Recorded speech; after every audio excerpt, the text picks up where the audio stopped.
This podcast is brought to you by SeatGeek. Our friends over at SeatGeek are giving us a promo code of TBA Wrestling. That is TBA Wrestling for $20 off your first purchase. Enjoy the show.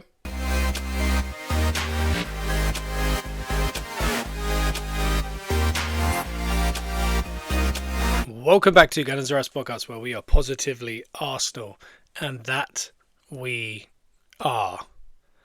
I don't know if I know how to do this podcast, because when we started this podcast 3 years ago, we were looking bright. We were looking like there was a future, maybe looking good at least. I don't know if it would end here, but here we are, and I don't know if I'm prepared. Or as much as I've been saying on the weeks leading in, I think we'll win the league not playing on a Tuesday when City play Bournemouth. I don't think I really believed it. I think I was just that was my prediction.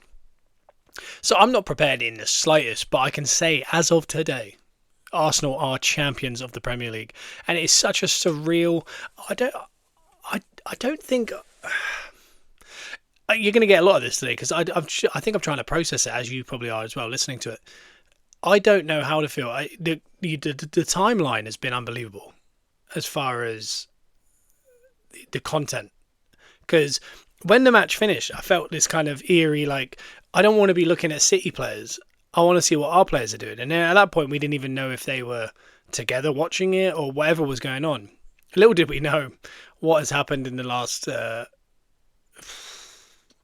not even 12 hours. It's been about 10 hours since we won the league. Maybe 11 hours. And so much has happened since then. As far as content and as far as good things, nothing negative to say about it, really. Because it's just, as you scroll down Instagram or X or whatever you're on, it's just new video. Whether it's Marley getting woken up by his parents because Bournemouth are winning so he can celebrate with his dad. Whether it's, ex-players like Bellerin, Szczesny, Podolski, Zinchenko, whether it's the FaceTime Jorginho did with Saka and Timber, whether it's the fact that Aaron Ramsey is in the celebrations in the Sobar Reality Centre because he's a part of the backroom staff at the minute, and him getting to kind of sing champions. I feel like he's one of the ones that deserve to be a part of a champion winning team, and he never was. So whether it's all that, whether it's Win being at the celebrations with his Premier League title and champagne bottle teddy bear, whether it's, as the night went on, obviously, I think more libations were drank. And people got a bit more rage baity, which I think is warranted. Because there's two ways of looking at it, isn't it? Like, I don't know how to take it. That's what I mean by I'm not prepared. Do we bring the receipts? Do we go back at people? Or do we do what other people haven't been able to do? When you look at City drinking bottles with us of our tears when they win the league, whether it's Rodri saying they haven't got the mentality to ever win the league, Bernardo Silva saying they're not good enough, whether it's Liverpool winning the league and they've got posters of Arteta with bridesmaids, when your group chats are making fun and then all of a sudden they're eerily quiet. I don't know whether just to let it sit, do you know what I mean? Just like, you don't have to say anything because they're seeing it. Do you know what I mean? They're seeing the celebrations. And I don't know whether you do bring those receipts and you go, let's get the bottles out. Let's get the tears. Let's get Slot in a dress. Let's get all these things and really have a pop. But I don't want to do it because when they won the leagues, all they could talk about was Arsenal. When we win the league, all I want to talk about is Arsenal. But naturally, we're going to have a little pop. Do you know what I mean? Like, we're going to have a tiny one. And I don't know who said it first, but it seems to be like a running thing was they said that we were going to bottle it, but all we got is bottles of champagne. I think that's as good as... That's all you kind of got to do, really. Because, like I said, they're the ones... It's not in my vernacular, but Eza would say, you can hold that. You know what I mean? Like, he said a long time in that press conference... You guys have got, from seeing the way everyone acts, you guys are going to have to figure out how to accept it when we do win. And that's where we're at now. And I don't think us directly adding anything to it is going to benefit us in any way.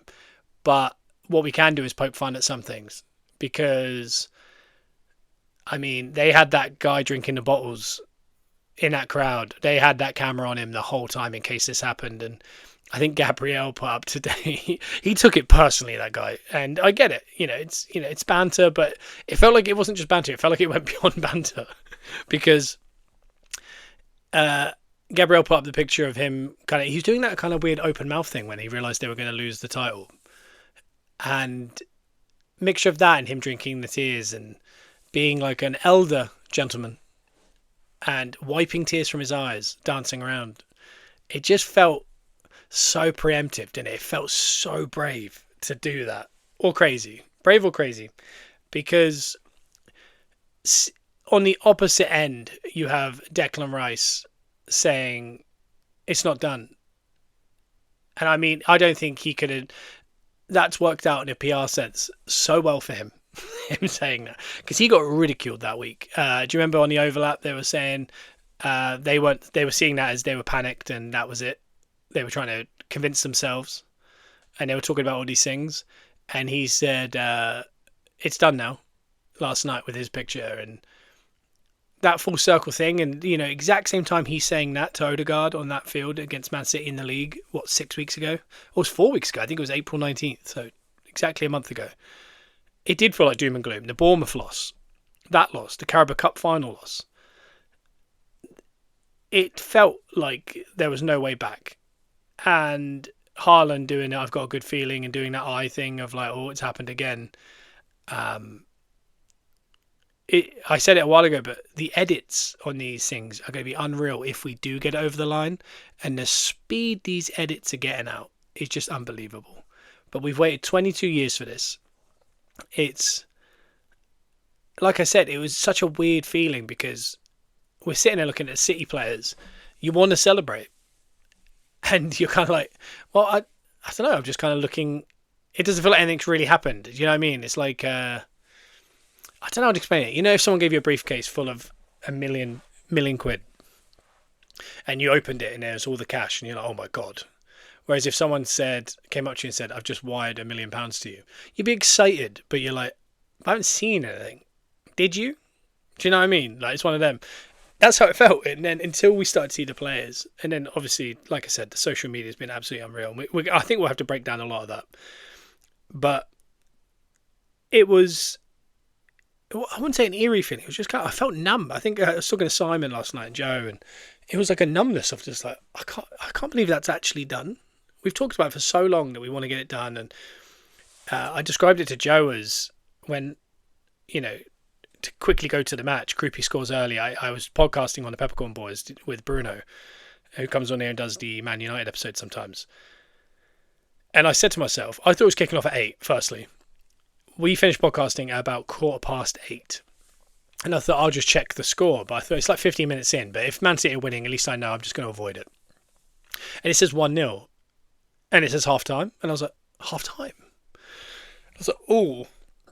I don't think I was going to intend... I had no intention to watch it. I don't think I could deal with it. I was starting to come to the conclusion that I don't think I could have dealt with Sunday.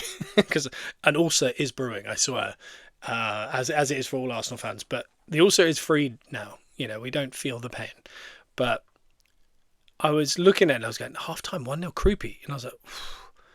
No, and then I saw the speed that City scored against Everton the other day when they were 3-1 down. It goes to 3-3, and you see that decision. They get a 3-2 down.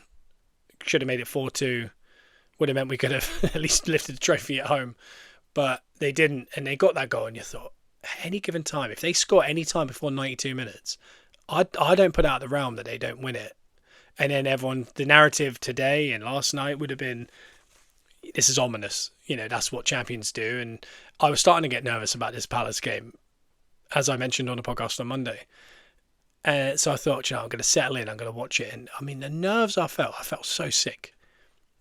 I got the shakes at one point watching that Bournemouth game. And Bournemouth were playing some really good football, but they were quite open. But City were too, because they knew they had to win. And the longer it was going, I was thinking, at least if it's 80 minutes, like the chance, because it's the perfect scenario. Because if it was 0-0, you just know one goal changes it. We knew at 1-0 they had to get a flurry. They had to get 2. And it was not out of the realm that Bournemouth weren't going to get another and kill the game off. And as it got to 80, 85, I started, and then there's that chance that Bournemouth have to get the goal. I think it was around 85 minutes. Not the one where it might have been the one where they hit the post. I think it was a save. But they got in, and I remember thinking, oh my God, that would have been it. And then City got up the other end, and there was like pinball in the box. I thought, is a penalty going to get given? Is someone going to jump down? They didn't. Bournemouth get away again. They hit the post, and when they were running through, I thought, we're going to get... I know we can't lift the trophy at home. I know we can't be watching our team win the league with a win. But if this goal goes in, we can celebrate it like we've won the league, because it was too late in the game. They would needed 3 goals.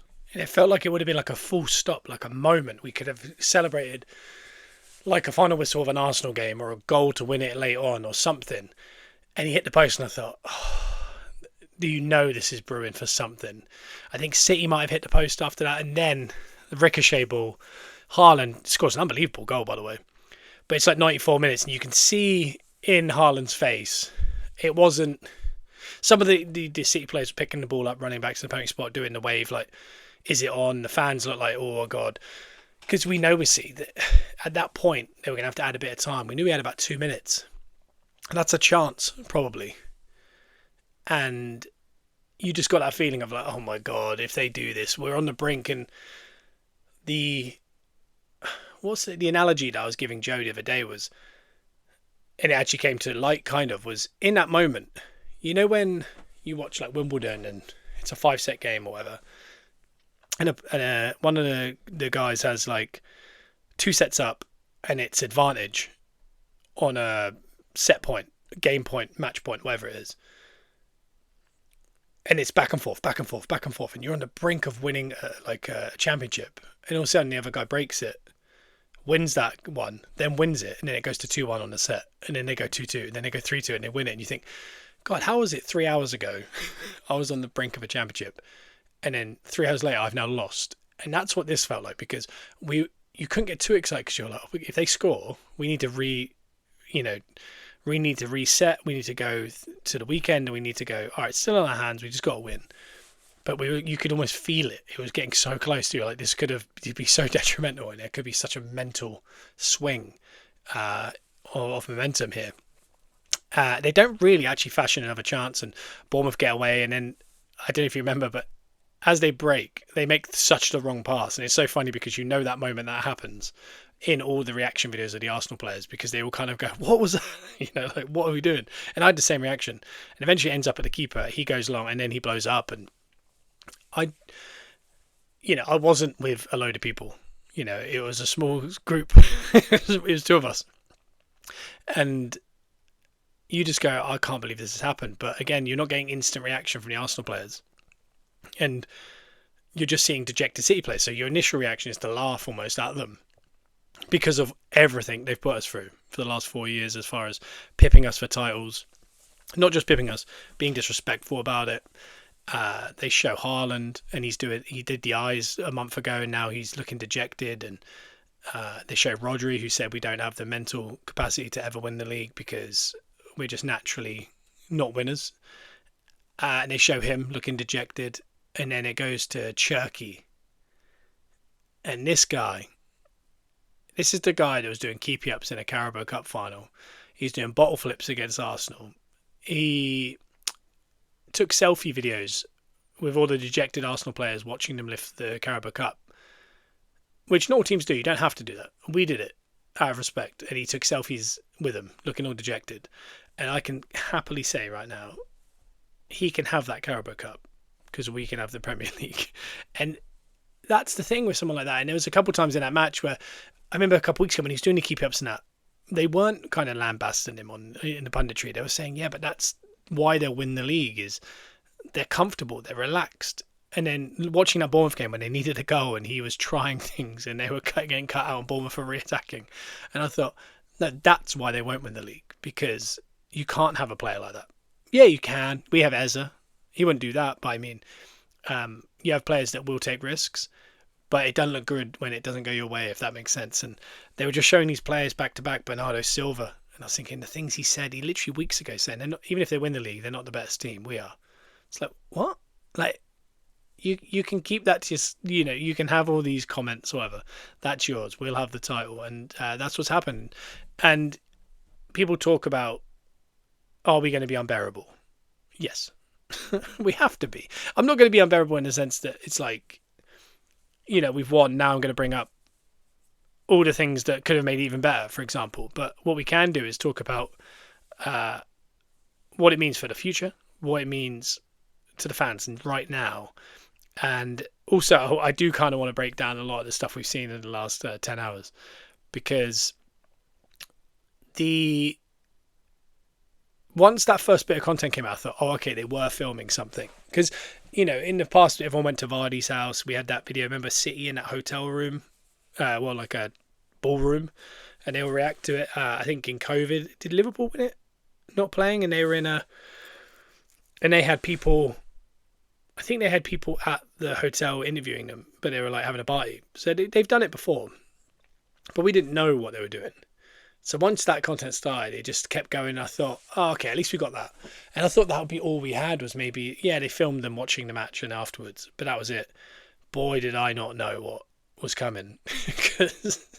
And again, like I said, I want to take light pops at people along the way here, because I think bare minimum a light pop back for the nonsense we put up for so many years I think that's part of the course. I think they have to accept it and take that on the chin, because City won the treble and 6,000 people turned up to the parade. Last night, unannounced, unplanned, on a Tuesday night, 100,000 people were outside the Emirates by 4 a.m. And it only grew. Ian Wright was in the mix.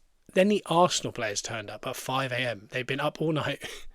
There's videos of Madueke going home, changed into a full Arsenal kit, and then heading back out. I'm so glad that they've done that and not done the the celebration police. When you think of, for years now, Odegaard takes a nice picture of the photographer who never gets a picture in front of our crowd, and they absolutely ridiculed us, and that was awful. They shouldn't do that. But this is a long-serving photographer of the club and the captain taking a picture with the fans, because he never gets to be in the pictures. Things like that, Maresca running down the touchline, and we love to see it. Unai Emery running down the touchline, we love to see it. Glasner running down the touchline last year, we love to see it. Arteta runs down the touchline. This is it's disrespect. He's got to learn to keep calm. And when you win something, you go act like you've been there before and all this. And I was so nervous that if we did win, it would be very calculated. And even last night, Arteta being like, and by the way, I haven't seen Arteta once in all this. I'm very interested in why he's not a part of it and where he is and all that kind of stuff. But I was worried it was going to be you might get a couple snide remarks, like Gabriel put up a bottle or something. You thought you'd see one of them. But other than that, it'd be like, no, we didn't watch it. We don't concern ourselves with that. We'll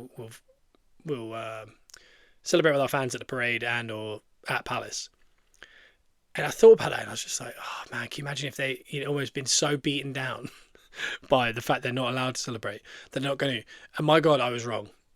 Because borderline, they've done too much. They've gone crazy, which is what I want to see. As a fan, this is the time. Because for a long time, you shouldn't, they're almost saying you shouldn't celebrate goals because you haven't won the league yet. It's like, my God, it's a bit dull, isn't it? But it's always been, you haven't won the league yet. You haven't won something yet. We've won something now, so I guess we can. I guess we can do it.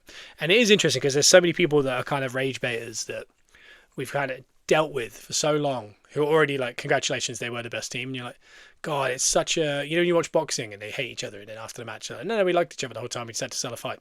Sometimes I think social media is that, and we've just never been on this side to see them go, yeah, we're just baiting. No, you're the best team. And you're like, my God, life would have been less stressful if you had just said that weeks ago. But instead, the thing is, if City had scored late, then we did draw to Palace. God, it would have been worse. It would have been insufferable. And that's the thing. That's the kind of thing we're fighting against right now is, do we need to be as insufferable as they would have been if we'd bottled this? Quote unquote. Or do we just do our thing? And I really do want to just do our thing. But as you can tell, I've not overly thought about this podcast. It's come, like I said, randomly midweek, and it's kind of been a mark of this season a little bit when you see the Arsenal home game where people travel to see last home game of the season is massive. They don't do them on Sunday nights. They always do them on Sundays and a Saturday because trains, family, kids have to go to school, all these things. And last year, I think it was Liverpool-Brighton. I think Brighton might have had to do their last home game on a Monday night. So one team in the last 10 years had to do that, really. And then two teams now. And it was Arsenal. And the worst part was they moved it 2-3 weeks ago when there was a chance we could lift it that night. And because of that, we end up playing on a Monday night. We had to rush. No one went down the tunnel. They stayed out on the field. They did a tiny, quick conversation to the crowd from Arteta. Then they walked around the pitch quick. Then they got their families out. But a lot of the kids couldn't be there. And the fans left because they all had to get home. So it was kind of rushed, and you just thought, such a shame for such a memorable year. That being, and beyond the players and beyond the football, when you're a season ticket holder, you're sitting next to people you don't necessarily know, but over years you become very friendly, even with the section around you. That's the last time a lot of them are going to see those people until mid-August. So, you know what I mean? It's like a 4-month wait. So there's things like that. People are saying goodbye to each other, like, have a good summer, all that kind of stuff. And people aren't getting to do it. People are leaving at different times because they have to. So that was a shame. Then obviously, I'm not complaining, but the opportunity, the City could drop points because they rescheduled this game to be a midweek of the last week. And which means that there's a chance we're going to win the league without playing. And I don't mind that. A lot of people are saying, that's so embarrassing after 22 years. No, loads of teams have done that. Loads of teams have won it without, a lot of the times, like, for example, when you think of City celebrations with the title, it's in their last home game. But they won the league somewhere else. It was probably when someone else was playing. But it wasn't under the circumstances of this year where it could have come down to the last day. It's very late in the day. So it could have come down this way, and it has. But it's just interesting because it's that. And then Sunday, Steve Parish has said that we have to wait an hour before we can lift the trophy. There is a screening set for the Emirates, I believe, which I assume will still go ahead because people want to see lifting the trophy. But we've got to wait an hour after the game. There's going to be about 2,000-3,000 Arsenal fans travelling. And we're essentially going to lift the trophy in front of 3,000 Arsenal fans in a corner of Selhurst Park. So it does feel a bit like, not anticlimactic, maybe anticlimactic, but I don't know, a little bit, you'd feel a bit like, And then obviously they got to prepare because in 7 days, again, not complaining, got a Champions League in Budapest. And not Bucharest, because I heard that some Arsenal fans have bought tickets to Bucharest. It's Budapest, like George Ezra would say. My heart's in Budapest. And that's on the Saturday. The parade is scheduled for the Sunday if we were to win anything. So that's going ahead now because of the Premier League minimum. Hopefully too, but we'll get to that. And on Monday, they have to report to their countries for the World Cup. So they're having to do the parade early, which means the players after the Champions League, if they lose, they're going to get a very sad flight back, but they're going to be greeted by Arsenal fans, and the parade's going to lift everyone again and be like, it's all right. We did this huge thing, which would be nice. And the players will be there for the early part, and they'll stay there for the early half of the day. Then it'll kind of peter out, and then fans might stay and party, but the players will get going, get packed, and get going to their internationals. So it's going to be like, having your birthday party on a Sunday night before everyone's got to go to work early on a Monday. It's an interesting one. If we win it, I think everyone goes out the window. I think they don't care. They're all just late to international. I think it goes a bit crazy. But it's just annoying that everything, because of the World Cup, everything's kind of squished in, and obviously the way the league went, the way they moved the fixture. So you couldn't fully enjoy the last home game. We won the league without playing. We're going to lift the trophy in front of a couple thousand fans in Selhurst Park. And then the parade is rushed. And so a lot of people that are in Budapest, fan-wise, aren't going to be at the parade. And then the players are gone. And it's just like, oh man, it just speeds up so quick. So it's a little bit unfortunate, but it's also amazing. Like that's the cons of it. The pros of it are less stress. Ulster is going down. We can enjoy the weekend, and now I'm starting to think, are we going to play Dowman? Do you give Saka the last 20 minutes just to kind of keep him fresh, but get some minutes into his legs? Because the last thing we want is all these players hung over today. They train as of, I'm sure they've got today off, but train as of Thursday for the weekend.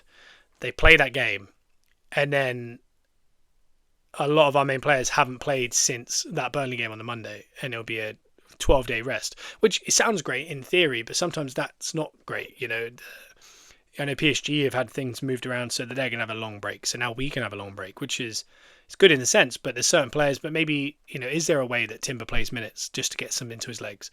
Does Saka get the last 10, 15? Does Madueke start and Dowman comes on and Saka doesn't play any minutes? Do we see a midfield of, Zubimendi, Norgard, or, Norgard, Lewis Skelly, or Zubimendi, Lewis Skelly, and Dowman saying that, and Madueke on the right, Martinelli on the left, Gyökeres up front, or Jesus up front? And they just kind of rest everyone. I don't know what is best, but we'll get to that later on in the week with the Patreon, because I'll preview that. But it'd be so good to see people like Dowman, especially when Palace are going to be putting out their reserves by the looks of it. And it might even more so now. And it might actually, for them, might have a bit of pressure off that the eyeballs aren't on them of what lineup they're going to produce, because it doesn't matter anymore. So that would be interesting. The other thing I was thinking was, I wonder if they're going to try and lift the trophy at the Emirates. I wonder if they take that travelling away fans back from Selhurst Park, because we've got to wait an hour. Get coaches, get something for these guys. Get them back to the Emirates. Put them on the field in an area. I'm sure we've sold out the Emirates for the screening anyway. You could have 64,000 people at the Emirates and lift the trophy there. Why not? If we've got to wait, why not?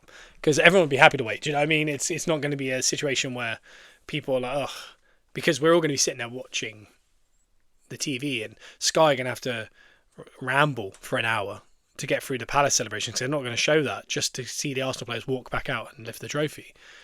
Because they've got to get that shot, haven't they, for Match of the Day and all these things that we see. It's just, I don't know, it's been kind of a mess, but I kind of, as Joe and I would say, new shoes for Christmas. This is the way we want it, and this will be remembered. And I think Henry dubbing them the memorable, the unforgettables, I think it's very, I like that tag, even if we don't win the Champions League, because getting to a Champions League final, at the end of the day, no Arsenal team's ever won this many games in a season. And in there is a quarter-final of the FA Cup and 2 finals. There's no Arsenal team that's ever made it to 2 finals and won the league. So they're already unforgettable. But to win the Champions League, then, hands down, But I don't think I've ever liked a group, a squad, as much as I've liked this squad.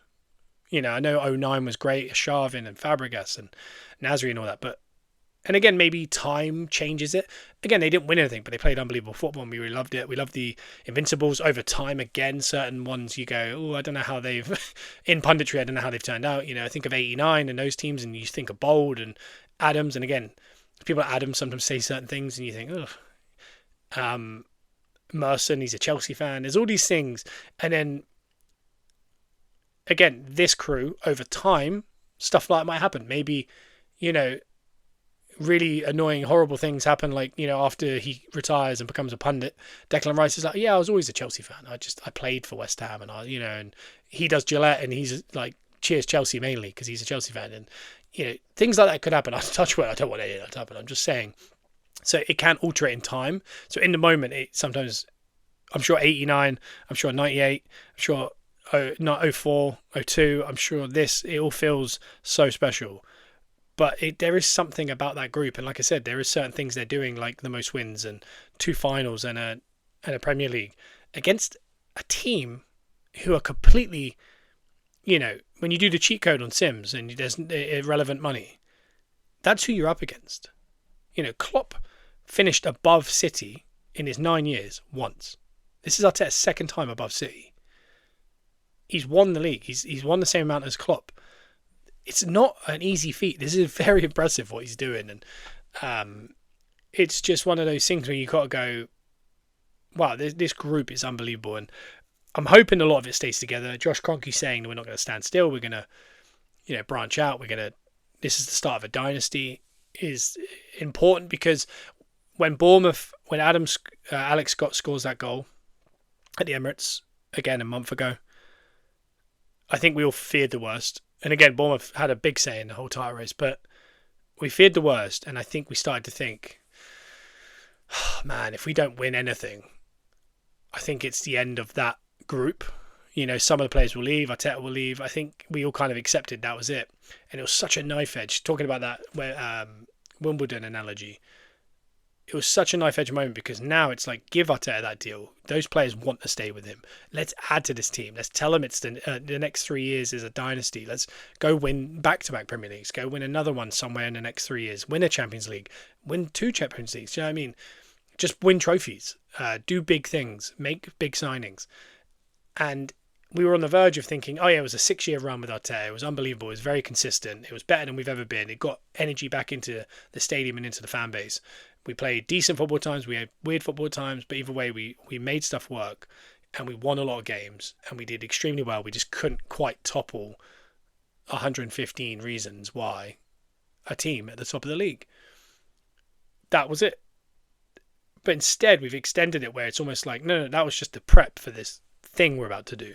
And that's exciting because even if you do win stuff, you can sometimes think, well, maybe they'll just lose their interest. Not lose their interest, but the Cronkies might think, yeah, well, we did it. So maybe we should make some of our money back now. Maybe we'll sell that guy, and we'll try and reinvest in different ways. But instead, they're foot to the metal, and they're saying, no. This is the time to add money. This is the time to add reinforcements and go again.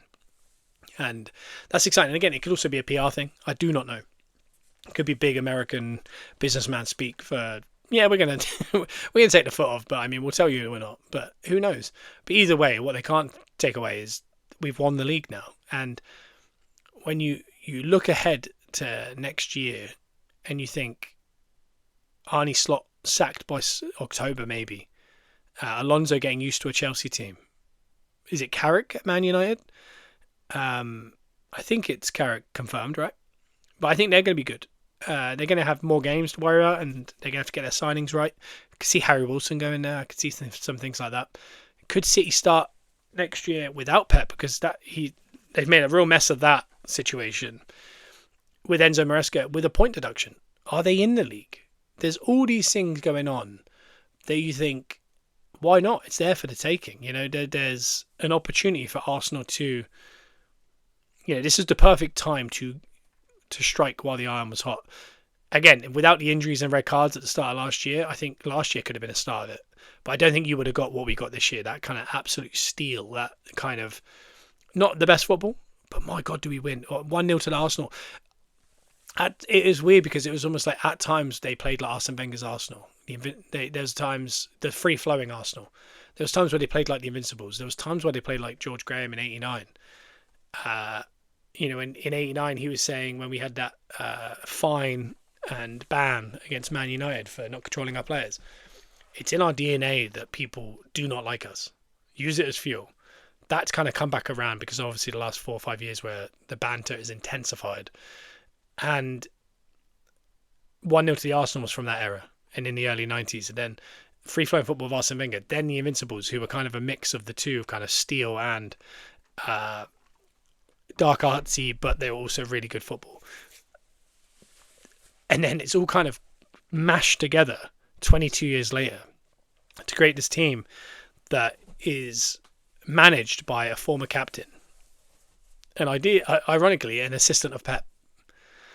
And he's put together this team, and you know, this is why it's so interesting because usually at the end of the year, that's when we'll do our look back episode, and we'll kind of go into depth. But you look at like the Eza signing, and you just think at the time we thought it felt not greedy, it just felt like a little extra that we weren't actually going to do it.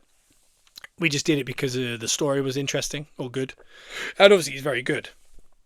But I wasn't ever sure if it was in Arteta's plans. He just kind of fell for the person, the story, and just went, I love this. But I mean, where would we be if Eza didn't join?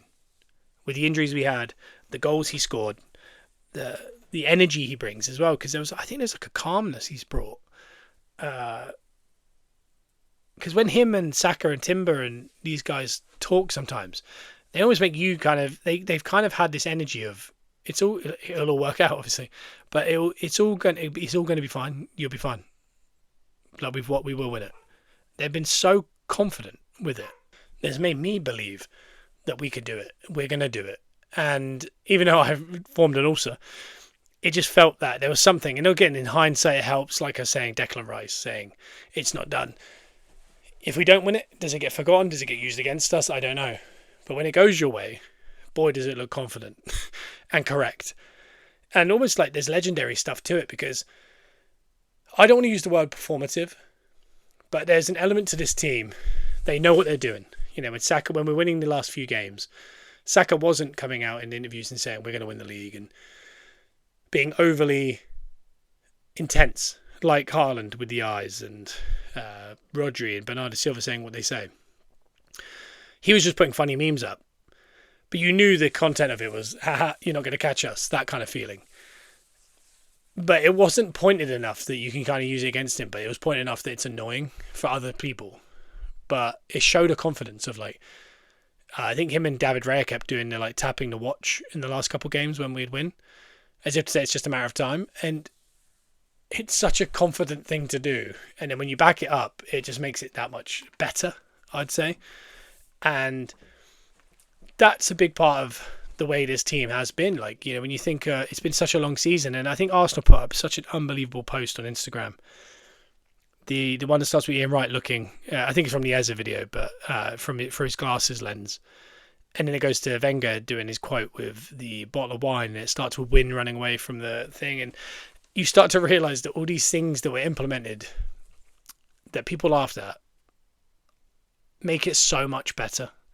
Seeing, like, you know, everyone laughed because we have a dog called Win. He's the first dog to win the Premier League. You know what I mean?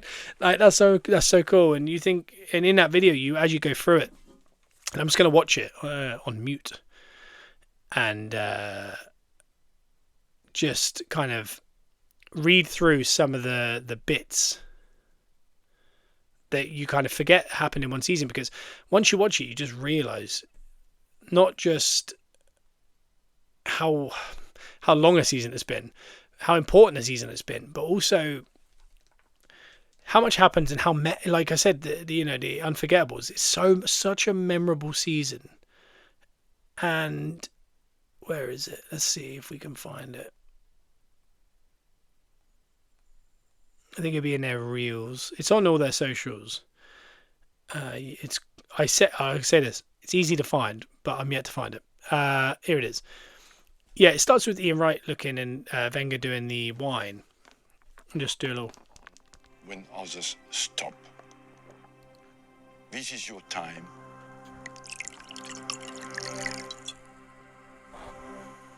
Now, go on and enjoy every moment. And it's just starting. They do little, like, some clips or whatever, and you're seeing some tifos, and you're seeing Ian Wright saying it's all going to work out, and Ezra saying, of course it is. And you just think, Ezra signing for Arsenal, was on the verge of joining Tottenham. He didn't want to. He called Arsenal, and Arteta, and said, "Please sign me." They signed him, and he then scored back-to-back hat-tricks in both North London derbies. Like, what is, like, to beat Tottenham 4-1 twice in the league is unbelievable. The fact that they're in a relegation scrap for the last day, unbelievable. But it's the fact that we nabbed him. He's an Arsenal fan. We've got all the old receipts and tweets saying, one day I'm going to be special and you'll all enjoy it. And also him saying, like, his dream is to be an Arsenal player, and he's just won the league. You know, he grew up as a 7-8-year-old when they won the league. And he was a fan. He's the next guy to lift that trophy after that, the Invincibles. And to those guys, people that went through HLN and stuff like that, it must be so special, especially the ones of those age. Because, for example, Saka, I was 2, I think, when we won the league. Someone like Ezra is, 4, 5. I don't know what he was at the time. I can't remember how old Ezra is now. 28, maybe. It's so special to them. But when you just go back to the transfers, We need a goal scorer. All right, we go Gyökeres. He does the Bane celebration. Now we've got so used to that Bane celebration. We go get Eze, who we all really wanted. That was the kind of guy that was like our dream signing. We all kind of talked about it for a while. We get him. And not just that, he scores back-to-back hat-tricks against the team that he denied. And they also happen to be Tottenham. And he does that. And you remember that day when he came out in his jeans against Leeds when he signed and it all work out played, and just that in itself is such a memorable part. The little kid that did the Gyökeres celebration and kept screaming how excited he was when we scored against, I want to say Newcastle or Fulham. It was that first half of that Fulham game where we were unbelievable a couple weeks ago. The ultimate, the different delivery drivers turning up during the Arsenal games and having to talk about it. Lewis Skelly's mum and Nan doing the dance. Lewis Skelly hugging Arteta. Declan Rice kissing the camera away at Bournemouth with the 3-2 win, which was Bournemouth's last loss. Arteta saying jump in the boat. These kind of things. That woman that was pointing at her head and saying we're top of the league, and she was so serious. One of the older Arsenal fans that's blind meeting Martinelli. Gabriel scoring that late goal at St James's Park. Just massive moments throughout the season. And because it's so long, you forget, Christian Norgard with his kid with him when he signed for Arsenal and he's crying. These are just massive. Hincapié's bum coming out. That's totally separate. Obviously, Declan Rice saying it's not done. Calafiori's block, the scorpion kick. Dalman's goal, where he runs the length of the field. And that was in a moment where it felt like the league was going to turn. It was 0-0. He came on, he gets an assist, then he gets the goal. And that felt like the turning point. Martinelli's late equaliser against Man City at home to make it 1-1. That was massive. Obviously, you can't forget Havertz's goal the other night. Gabriel doing the 3 points against Villa and putting in his pocket. The multiple David Raya saves this season, including the Fernandes one at West Ham, which might have won us the league in hindsight. And we can't forget, obviously, after review, the West Ham number 19 fouls Arsenal keeper, direct free kick. Zubamendi's strike early in the season. Saka signing a new deal. There's so many moments to this season that it's just Saliba kicking the ball boy's ball and then having to apologise. The multiple Champions League nights we've had. We've not lost a game in the Champions League. We were unbeaten in a group stage. The away to West Ham the other day, that win with Trossard getting it. Arteta doing that funny dance. Gabriel Heinze being Gabriel Heinze. And I never thought Gabriel Heinze would be someone I'd be that into. Growing up as an Arsenal fan, he wasn't someone we were keen on, but extremely keen on him now. But when you look at it through that kind of lens, you just realise so much has happened. And everyone's done it together. We've all had to go through it. We've all had to listen to it. You watch pundits and things, what was it when City won? All the pundits agreed. It's City's now, unfortunately, kind of thing. But then you watch, Gary Neville talks out of two sides of his mouth when he says, keeps telling us, oh yeah, I think Arsenal will win the league. I want them to win the league. And then, for example, against Burnley, he's fantasizing about a Kyle Walker screamer from 60 yards. And you're just thinking, what are we doing? Like, what? The way he groans when we score. And, there's all these things. And you just think, like, what are we doing? Because I forget as well, because this Wednesday we've won the league.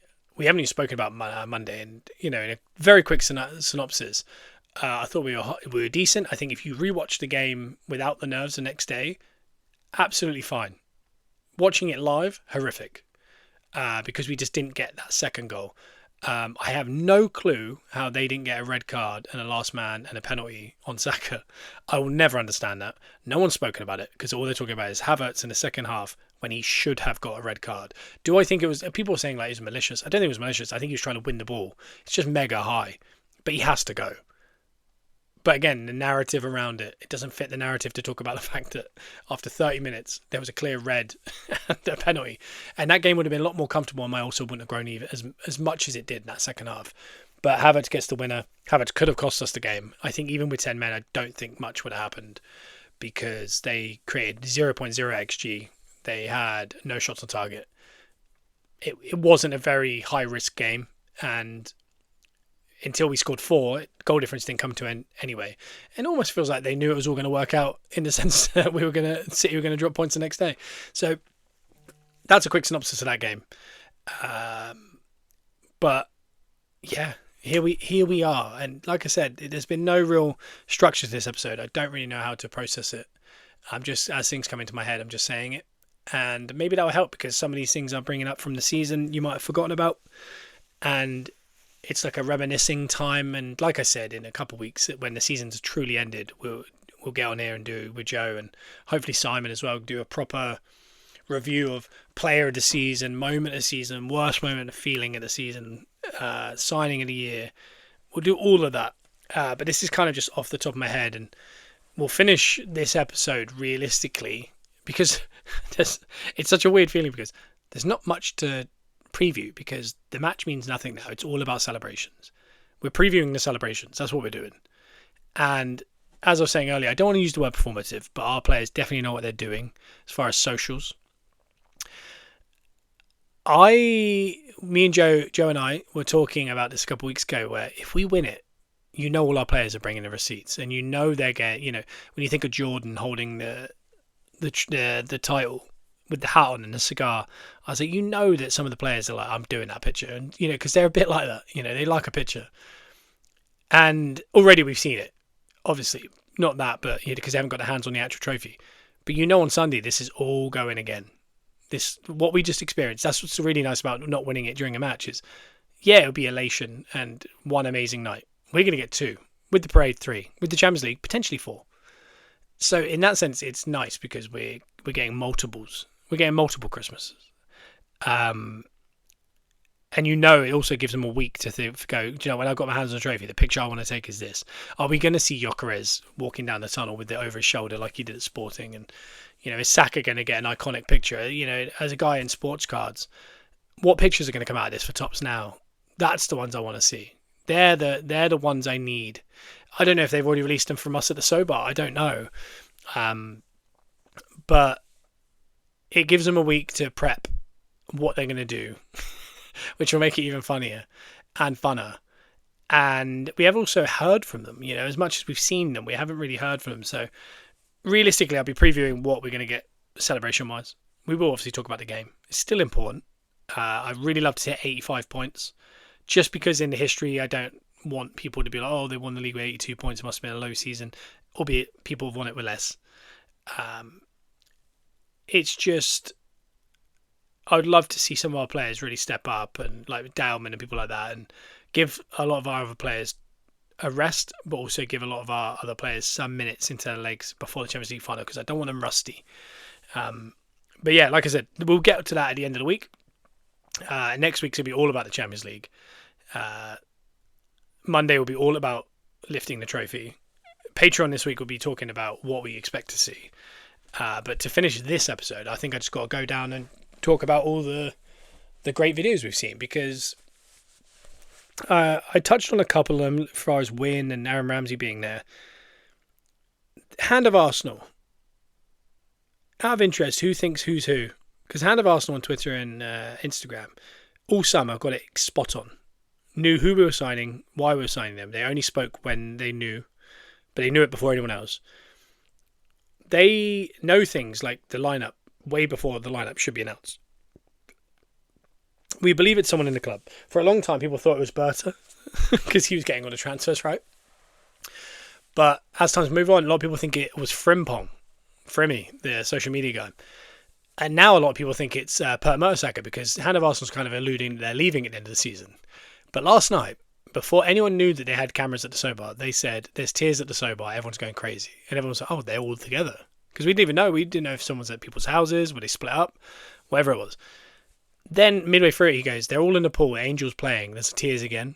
And you're just like, whoever this is in that room, you know, where the pool is in the Sobar. So the players surely know who it is.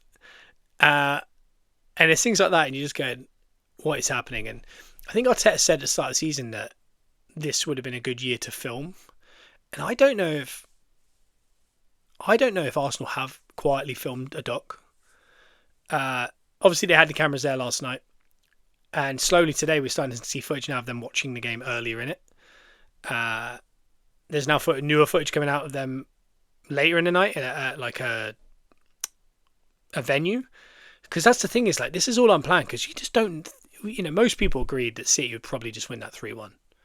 Even when they went 1-0 down, I think everyone was like, probably win that 3-1. So to book these things and end up doing these things is so on the fly. I'm sure their intention was like, let's not get our hopes up. We'll beat Palace. We'll do this all on Sunday.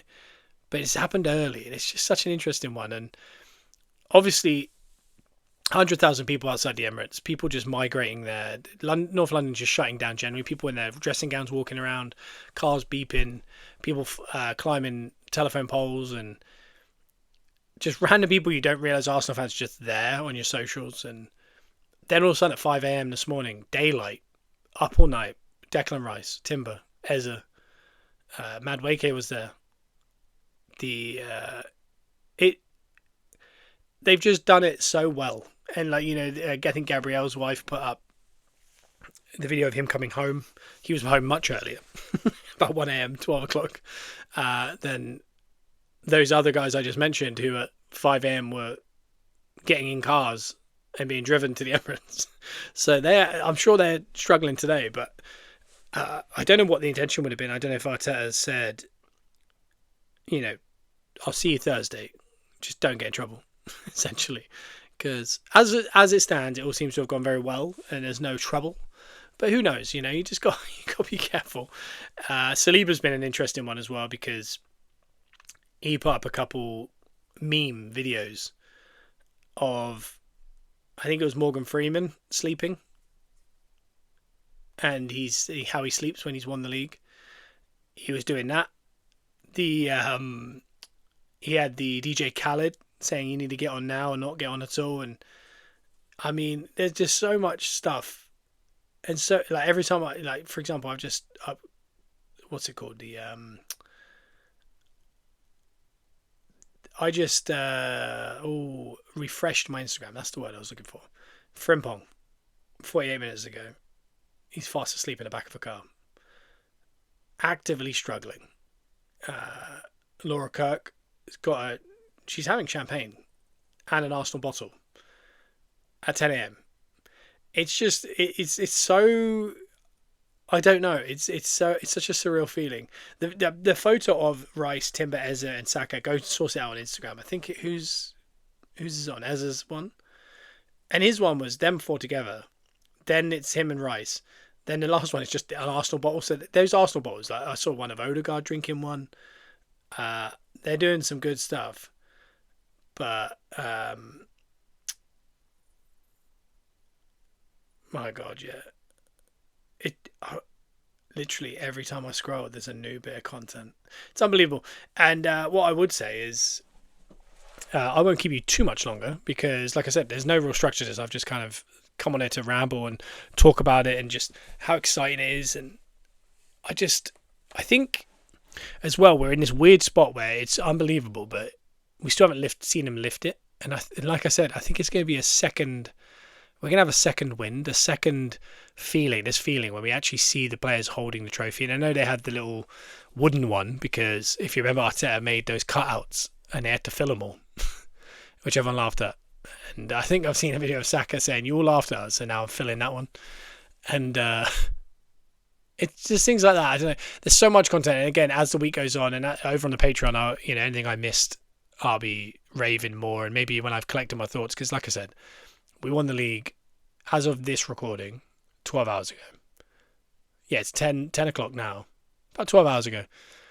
It's also fresh. So in a couple of days on the Patreon, I'll preview the game against Palace, but I'll also probably get my head around it, and I'll preview the celebrations, obviously.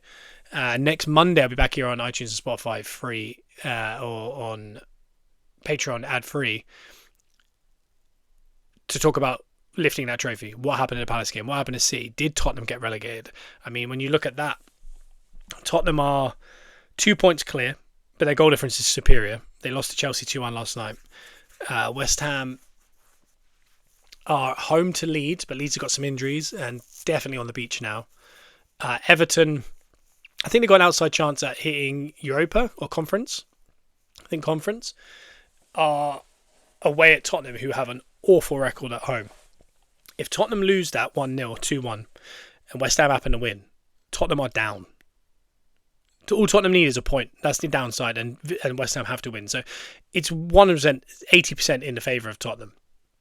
But there is a 20% chance that Tottenham get relegated the year that Arsenal win the league after 22 years and are in a Champions League final. And imagine Eza joined them. What year would he have had? What year would they have had? We did that. So enjoy the celebrations. I'm going to jump off now just to kind of take in more content because it's still so fresh.